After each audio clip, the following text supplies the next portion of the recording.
The strongest shinigami in Bleach. Okay, let's try that again. The second strongest shinigami in Bleach. Now you're taking a piss. I ain't having that. This old man doesn't even have a chance. This strongest shinigami I'm talking about is so strong, he can even cut plot armor. I'm talking about none other than Ichibe Hyosube. He has been the commander of Squad Zero since it has existed. You think Yamamoto was old because he has been alive for a few thousand years? Well, this guy was there from the very beginning of Soul Society itself. Before Ichibe, there was no Bankai, no Shikai, or even Soul Society. This man named everything, all through his epithet of a monk who calls the real name, given to him by the Soul King himself. So, in a way, he created them. But being the last line of defense for the Soul King and his palace makes Ichibei a force of nature amongst the top 3 strongest characters in Bleach. But to unravel the mystery behind this ancient beast, we have to go back, way back in time. Yep, we're talking over 1,000,000 years before the Quincy Blood War of the present, at a time where Ichibei came into existence in a chaotic primordial world. This world was nothing like the present, where there are 3 realms separating the humans, hollows, and shinigamis or souls. It was all just one seamless realm where life and death were one and the same. It took over 100 million years just for the world to become even remotely stable. However, when the hollows emerged and started feasting on the human inhabitants, it disrupted the circulation of souls, thus giving birth to the first Menos. Due to everything being in one plane, there was no sanctuary for humans to live in peace without the Soul Society where spirits would pass onto, nor was there a Wekamondo for the hollows to not impede on the humans' territory. Everything was clustered together, which gave rise to a man who would fight the hollows and try to stabilize the world. This man would eventually become the Soul King, but there was another man present alongside him, Ichibei. Ichibei had deep respect for the Soul King, as he tells us how he was able to turn several Menos-class hollows into dust with extreme ease. However, the result of eradicating so many hollows caused the balance of the soul to crumble, as he wasn't cleansing the hollows' souls but deleting them altogether. This problem is very similar to the ones that the Quincy and the own destruction of hollows caused. And like the shinigamis at that time, who took a stance to stop this unbalancing, millions of years ago, the shinigami's own ancestors, or specifically the 5 founders of the noble houses, grouped together to put a stop to the Soul King's antics. And being the man who's in love with balance, Ichibei served under those powerful figures. So he munched on his popcorn as he watched them gank the Soul King, trap him up, sever his body parts, and use his almighty ability to create the separation of realms, which actually gave rise to the current boundaries of the living, dead, and Wekamundo, along with some other minor worlds such as Hell. However, to keep this new universe intact, the Soul King had to be suspended in a life and death state, encased in a crystal hidden at the Soul Palace. Ichibei, in turn, to keep the status quo of the universe, chose to be the final line of defense and guard the Soul King for millions of years, which he is doing till this day. That's the only thing which matters to this guy. As being an ancient being, he is indifferent to a lot of frivolous concepts like death, rebirth of souls, the existence of hollows, or even humans. To Ichibei, all of these phenomena are simply like the wind blowing or the apple falling from the tree. If he gotta go to work at McDonald's to keep the current order, then he will go do that. If he needs to turn Ichigo the hero into the next Soul King encased in a crystal for eternity, right after he saves the entire universe, then he will do that. Although he does admit he would have missed talking to him.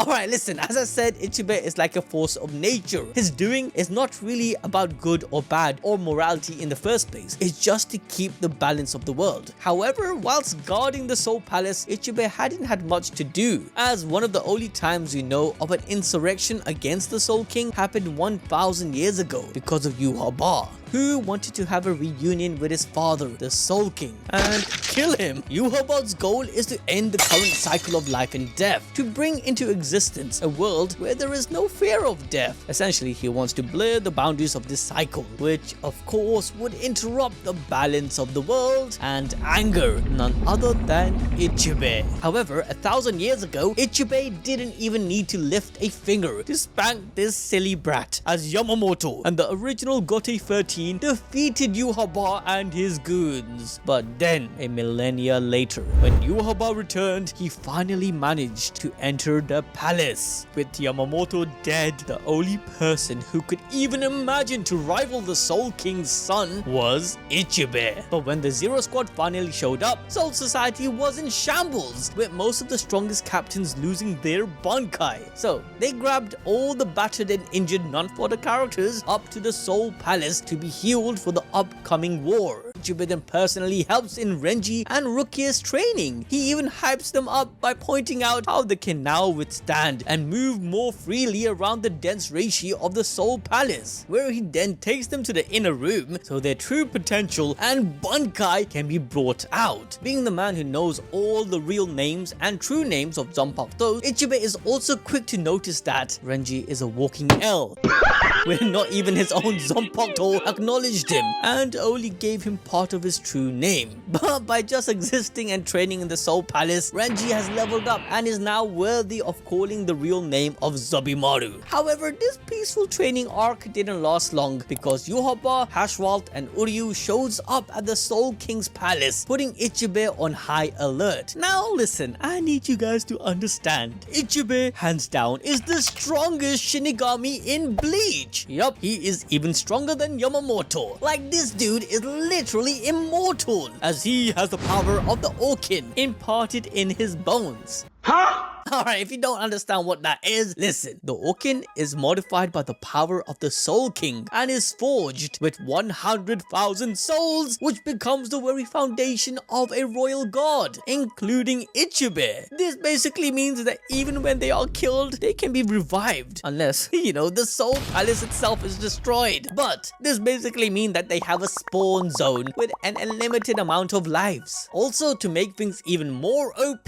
with the power of the Ouken, you don't age, as Ichibei has been around way longer than Yamamoto, but hasn't aged a day. If that wasn't enough of a buff, well, Ichibei also possesses a large amount of physical strength, enhanced endurance, immeasurable spiritual power. Man's even a Shumpo and Kido master, even an expert swordsman in Zanjutsu, on top of having 1,000,000 years worth of wisdom. But what puts Ichibei on a completely different level is, of course, his Zanpakuto, Ichimonji. In English, it literally means one written character. Ichimonji's sealed form takes the shape of a large calligraphy brush, which Ichibei uses to write characters that carries the power of their meaning. On top of that, Ichimonji has a unique ability called Conceal, or Hidden, which we see Ichibei use in order to slow Yhwach's progression towards the Soul King, as he showcases one of the craziest feats in all of Bleach by hiding the entire palace from sight with this ability. Another base skill of Ichibei's Ichimonji is Seal, which creates a boundary that cannot be passed, as we saw with his fight against Yhwach. In fact, Ichibei's power over the names of everything is exactly what makes him broken. With that, Ichibei's very own name carries a unique power. Basically, anyone who does not put respect on his name or is unworthy will be cursed to lose their voice. But that's only if you're a weak ass chump, because when Yhwach comes face to face with the Mad Monk, he casually puts disrespect on his name, showing the levels he's at. This dig at Ichibei was not taken lightly though, as he responded with his ginormous pimp hand, Senri Sutensho, or 1,000 Heavenly Hands. This ability created a giant hand where it one smack sent Yhwach 300 miles away. Initially, Yhwach is so shocked by this, as he was forced to shoot himself with his own arrow just to reverse his trajectory. trajectory, which irritates Ichibei actually, finally declaring to kill the Quincy King for his failure to atone in disrupting the balance of the world. His eyes go fully white and he is in kill mode, clashing his sword, or I guess his brush, against Yhwach's blade. Now don't be fooled by the brush look of his Zanpakuto, as it is sharper than any sword, being able to not only cut flesh but the very names and properties that lies within their meanings. It can manipulate the metaphysical representation of these names, which grants him power over his target. Like when Ichibei landed a blow on Yhwach's arm, he reduced the physical capabilities of it by half, as with one swift swipe Yhwach only has an AR. You get it? AR, because you know the M is missing.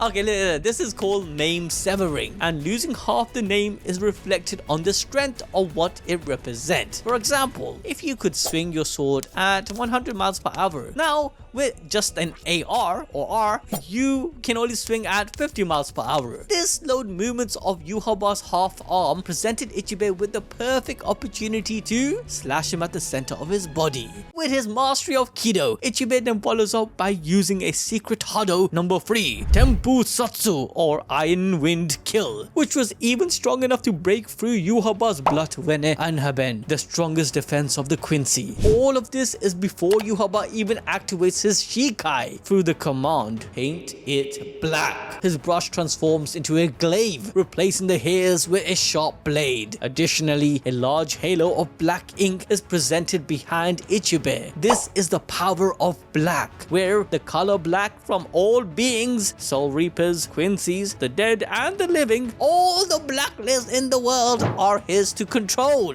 Whenever Ichibei swings Ichimonji, its blade releases black ink. Anything that this ink covers loses its name, and thus its meaning and powers. In Bleach, names play a big role, even with Zanpakuto from being a prerequisite in activating a Shikai to even unlocking the Bankai. Everything's names hold special power. So Ichibei's ability to erase the names of things its ink covers literally nullifies anything you could throw at this man. This power is almost like filling everything in darkness, where its name cannot be seen. Thus, it does not exist. Not even Yhwach's Quincy Cross can evade it. Getting frustrated by this ability, Yhwach tries to steal this power using Shanked Altar, but it doesn't work because Ichimonji's ability cannot be used by anyone other than Ichibei, as it is black. Listen, Ichibei literally is the master of all the color black in the universe. So even if it was used against him, he would have control over it. This ability isn't just limited to Zanpakuto or body parts, as he paints Yhwach in black, causing the Quincy King to be cut from the world itself. Ichibei literally wipes away Yhwach's existence altogether. But it doesn't stop there, as being the monk who calls the real names, he can give Yhwach a new name through his Bankai, the white brush Shirafude Ichimonji. This guy is so ancient that his Zanpakuto was the first Bankai ever, and he dubbed this transformation as Shinuchi, which replaces his black ink halo with white ink. Ichimonji Shikai can erase a name through the black ink, then using Shirafude, he then gives it a new name and a new meaning altogether. We see this when he erases Yhwach's name with the black and writes him a new one, being Kuroari, or black ant. And just like that, Yhwach's power becomes that of an ant, crawling on the ground with a fragile and fleeting life. Now, if it was any other Soul Reaper or Quincy or Hollow, literally any other being altogether, then Ichibei would have flattened them in seconds. But Yhwach somehow has protagonist power hacks on with Almighty. In fact, in chapter 24 of the Bleach light novel Can't Fear Your Own World, we learn that Ichibei's only weakness is that his power of blackness is ineffective against someone with the power of the Soul King in them. That's why Yhwach was able to reverse its effect. But Ichibei's brokenness doesn't stop there, as after Yhwach takes away the Kuroari name given to him by using his Almighty, Ichibei brings forth a huge heap of blackness from all over the surroundings into a cup and drinks it, which creates a large mausoleum with a fence in front of the shattered blackness, calling it Futen Tai Satsuryo. I probably butchered that, please forgive me guys. This ability takes away all the darkness in his opponent, including their flesh, blood, bones, until nothing is left but their absolute destruction, where they won't even be able to reincarnate afterwards. Unfortunately, Yhwach's almighty is just the perfect counter, so he changes the future to his liking and kills Ichibei by chopping his head off. That's quite sad, you know, actually. But remember guys, Ichibei is immortal. Due to his Ouken, he comes back to life after Ichigo calls out his name and gives a portion of his powers to fully heal him. Pretty crazy hacks if you ask me. But Ichibei returns the favor to Ichigo by, trying to turn him into the new Soul King for the sake of balance. And that's right after having the audacity to ask Ichigo to stop Yhwach from killing the Soul King, because the latter is what keeps everything in existence. But luckily for our boy, we learn in the novel You Can't Fear Your Own World, Ichibei managed to fulfill his desire for balance by using Yhwach as a sufficient replacement for the Soul King, so he didn't need to use Ichigo. Finally, with the Hell arc of Bleach happening in the future, I'm sure the Mad Monk will make an appearance again with his broken ass powers. So whilst you're at it, make sure to check our video on probably the only person who can fight Ichibei, which is the Soul King himself.